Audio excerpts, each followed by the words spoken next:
नमस्कार साथियों, मैं हूं आपका साथी बागवान जीतू चौहान, को ओनर सिंह एप्पल ऑर्चर्ड्स। और मैं आज हूं अपने M9 वाले इस ब्लॉक में, जहां पर हम सुभाष पालेकर प्राकृतिक खेती विधि द्वारा जो है सेब का उत्पादन करते हैं।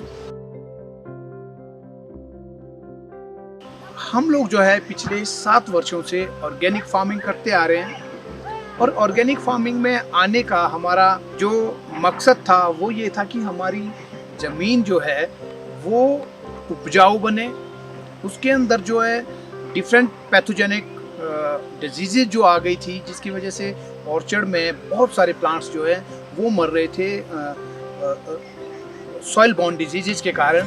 और सॉइल में जो डिजीज़ हैं वो स्पेशली तभी आती है जब आपकी सॉइल जो है वो ख़राब हो जाती है। और उसमें मुझे पता चला कि ये सब जो है, इसका जो मेन प्रॉब्लम की जो जड़ है वो है रासायनिक खादों का प्रयोग जो हम मिट्टी में कर रहे हैं। जब हम कन्वेंशनल एप्पल फार्मिंग करते थे तो ज़मीन में जो है विभिन्न तरह के DAP, यूरिया या और भी बहुत सारी केमिकल फर्टिलाइजर्स आते हैं, वो नीचे ज़मीन में डालते हैं। और इसके साथ साथ इंसेक्ट और पेस्ट्स को कंट्रोल करने के लिए विभिन्न तरह के फंजीसाइड्स और विभिन्न तरह के इंसेक्टिसाइड्स और माइटिसाइड्स का यूज़ किया जाता है, ताकि कीड़ों से जो है पौधों को या फसल को बचाया जा सके।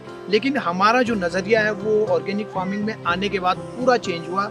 और फसल में अगर 10-20 कीड़े, 30 कीड़े, 50 कीड़े अगर दिखते हैं, हमें लगता है कि 1% क्रॉप का जो है हमको लॉस होगा, तो वो सब जो है ऑर्चर्ड में घूमने के बाद पता चलता है। तो हम उसके लिए कोई ऐसा कदम उठाते नहीं है, तो हम जो है नीम ऑयल की भी स्प्रे नहीं करते इतने में। लेकिन जब हमें लगे कि भाई ज़्यादा कुछ दिक्कत आ रही है, कोई इंसेक्ट ज़्यादा परेशान कर रहा है, तो हम लोग जो है उसकी कंट्रोल के लिए नीम ऑयल की स्प्रे करते हैं।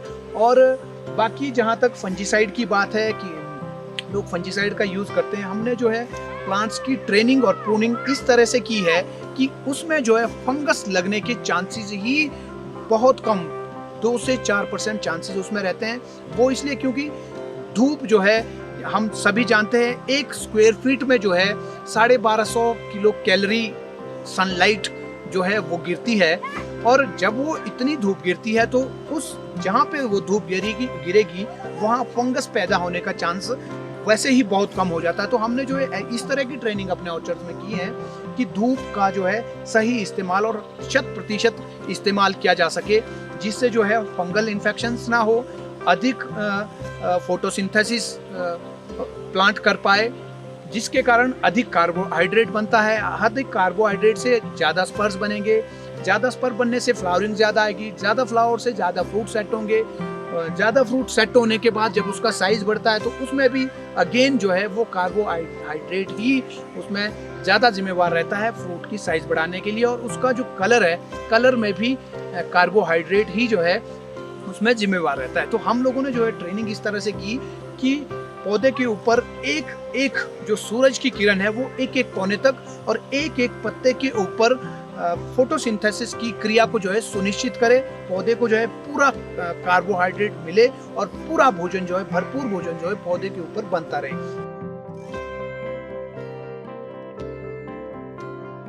हमारे ऑर्चर्ड्स में गाला और नए high colour strains, Granny Smith, Fuji, Honeycrisp, इन वैरायटीज़ के साथ साथ ये जो वैरायटीज़ हैं ये नई वैरायटीज़ हैं जो विदेशों में उगाई जाती हैं और अच्छी प्रचलन में जो हैं। ग्रैनी स्मिथ जो है वो ग्रीन एप्पल है, और इनके साथ साथ हमारे पास पुरानी वैरायटीज़ भी हैं जो ट्रेडिशनल वैरायटीज़ हैं, जिसमें रॉयल डिलीशियस जो 100 सालों से जो है हमारे देश में उपभोक्ताओं को जो है स्वस्थ रखता आ रहा है, वो रॉयल डिलीशियस हमारे पास है। इसके साथ साथ गोल्डन डिलीशियस, आप सभी जानते होंगे, गोल्डन डिलीशियस का जो टेस्ट है वो गाला में भी है गोल्डन डिलीशियस, क्योंकि वो म्यूटेशन है जिसका प्रयोग जो है गाला में किया गया है। तो गोल्डन डिलीशियस हमारे पास है, रेड गोल्डन हमारे पास है जो बहुत ही सुंदर बनता है मैच्योरिटी के बाद।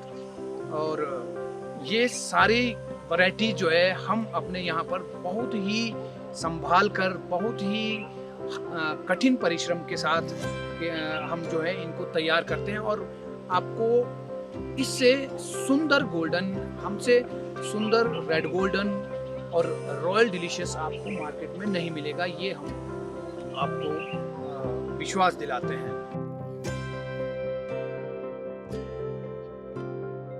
गाला जो एप्पल है, ये दुनिया की बेस्ट 3 वैरायटीज जो हैं, बेस्ट वैरायटी जो है उनका कॉम्बिनेशन है गाला। और गाला को खाते हुए आदमी मंत्रमुग्ध हो जाता है। उसका जो टेस्ट है वो मीठा प्लस खट्टा, ये दोनों का एडिशन उसमें है। जूस कंटेंट उसमें बहुत है और क्रंची है। मैं आपको गाला की अगर बात करूं, गाला जो है स्मॉल साइज एप्पल है, मींस कि इसका जो साइज है वो छोटा होता है, नेचुरल जो इसका साइज है।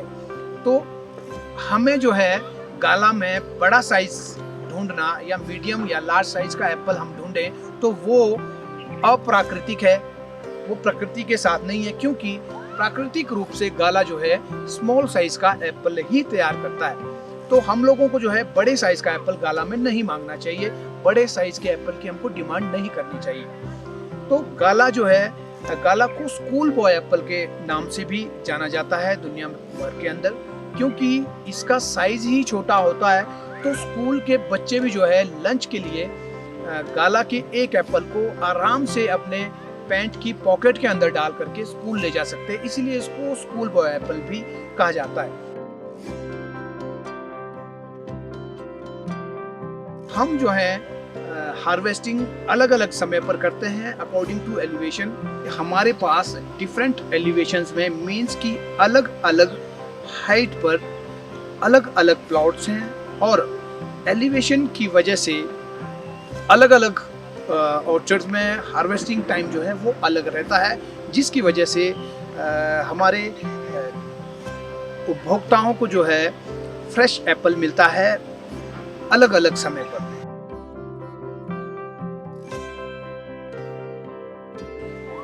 हम अगर बात करें फ्रूट के ऊपर, जो एप्पल फ्रूट है उसके ऊपर जो है वैक्स, एक नेचुरल वैक्स होती है। हम सभी ये जानते हैं कि सेब के अंदर सबसे ज्यादा जो कंटेंट है वो वाटर है, सबसे ज्यादा वाटर फ्रूट के अंदर होता है। तो वाटर का लॉस फ्रूट में ना हो, उस लॉस को बचाने के लिए प्लांट जो है इसके ऊपर एक तरह की वैक्स कोट करता है। बहुत हल्की सी वो वैक्स होती है, इतना रगड़ने मात्र से वैक्स जो है खत्म हो जाएगी। ऐसे अगर मैंने एक बार में रगड़ा तो ये इसकी वैक्स जो उतर गई। आप देख रहे होंगे कि फ्रूट जो है थोड़ा चमकने लग गया है। अब क्योंकि मैंने वैक्स को रगड़ दिया है, उसको जो है पूरा पिघला दिया है, तो अब वैक्स इसकी खत्म हो गई है और फ्रूट जो है ऐसे लगता है जैसे ऑयल है। तो ये जो वैक्स है ये प्लांट प्राकृतिक तौर पर अब इस फ्रूट के ऊपर इसकी कोटिंग करता है पतला, लेकिन ये जो वैक्स है ये इंसानों के लिए किसी भी तरह से खतरनाक नहीं है। ये डाइजेस्टेबल है। हमारा पेट जो है, हमारा जो डाइजेस्टिव सिस्टम है वो इसको आसानी से डाइजेस्ट कर सकता है। कोई दिक्कत आदमी को इसको डाइजेस्ट करने में नहीं आती है। ये कोई परेशानी वाला सबब हमारे स्वास्थ्य के लिए नहीं है। ये इसलिए है ताकि इसके फ्रूट के ऊपर जो पोर्स हैं जहाँ से ऑक्सीजन रिलीज होती है, इससे जो है मॉइस्चर रिलीज ना हो गर्मी के दिनों में, ज़्यादा धूप में, और ऑक्सीजन रिलीज ना हो, इसलिए जो है इसके ऊपर से जो है ये पतली सी वैक्स कोट होती है और ये हमारे लिए, आपके लिए, किसी के लिए नुकसानदायक नहीं है। हाँ, अगर इसके ऊपर एक्स्ट्रा वैक्स लगाई जाती है, जैसे बाहर से जो भी सेब आता है, इंपोर्ट जो भी होता है, उन हर एप्पल्स के ऊपर वैक्स कोट होता है। इससे जो है एक तो फ्रूट फ्रेश दिखता है, जब उसके ऊपर एक्स्ट्रा कोटिंग वैक्स की करते हैं तो फ्रूट आपको लगेगा पिछले साल का फ्रूट है, 1 साल पुराना, आपको लगेगा कि ये कल ही तोड़ा हुआ है। तो बाहर के देशों में वैक्स का यूज होता है, लेकिन हिंदुस्तान में अभी तक तो वैक्स नहीं मिलती है और ना ही कोई जो है वैक्स का यूज करता है। तो आपको इसके साथ में 1-2 और भी फ्रूट आपको दिखाने की कोशिश करता हूँ। ये फ्रूट है, तो ये देखिए, इसको भी मैं रगड़ता हूँ तो ये इसके ऊपर ये जो चमक सी आ गई, ये ऑयली सा बन गया, ये वैक्स है। कहीं भी किसी भी फ्रूट को लेते हैं, ये है, इसको मैं कोई भी फ्रूट अगर हम लेते हैं तो ये देखें, ये वैक्स है, ये नेचुरल वैक्स है। क्योंकि आजकल वैक्स के ऊपर बहुत सारी बातें हो रही है सोशल मीडिया के ऊपर, तो कोई भी सेब खरीदने वाला शहरों में बैठ के वो एकदम से वैक्स ढूंढने लग जाता है। तो आप निश्चिंत रहे, हिंदुस्तान के अंदर कहीं से भी कोई भी फ्रूट आता है, कोई भी एप्पल आता है, तो उसके ऊपर वैक्स की कोटिंग नहीं होती है। मैं ये आपको आश्वासन दिलाना चाहता हूँ। और हमारा जो सेब है वो तो है ही ऑर्गेनिक है, तो उसके ऊपर तो वैक्स कोट होने का सवाल ही पैदा नहीं होता है।